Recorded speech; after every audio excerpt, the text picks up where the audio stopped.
Hi everyone, I Moumita. Welcome back to my channel. আজ আমি share করব কাঁচা আমের চাটনি। তো এর জন্য প্রথমে একটা ফ্রাই প্যানে 1 চামচ সর্ষের তেল দিয়ে দেব।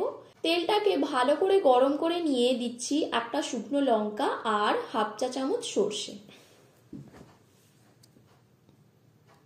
এগুলোকে কয়েক সেকেন্ড ভেজে নিয়ে দিচ্ছি কেটে রাখা আম। আমি এখানে দুটো আমকে এরকম কিউব করে কেটে নিয়েছি। এবার এটাকে 1 মিনিট লো হিটে ভেজে নিয়ে দিচ্ছি হাফ চা চামচ নুন আর হাফ চা চামচ হলুদ গুঁড়ো। এগুলোকেও ভালো করে মিশিয়ে নেব।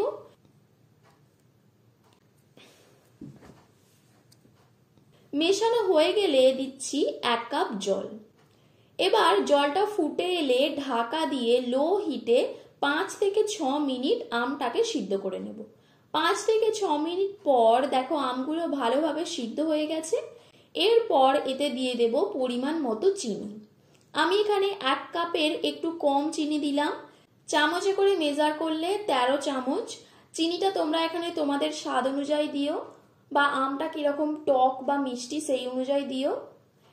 এবার চিনিটাকে ভালোভাবে মিশিয়ে নেব। চিনিটা ভালোভাবে মিশে গেলেই নামিয়ে নেব। তো দেখো খুব সহজেই হয়ে গেল কাঁচা আমের চাটনি। তো রেসিপিটা ভালো লেগে থাকলে ভিডিওটিকে লাইক ও শেয়ার করে দিও। আর তোমরা কমেন্ট করে জানিও আর কি কি রেসিপি চাও, আর চ্যানেলটিকেও সাবস্ক্রাইব করে দিও।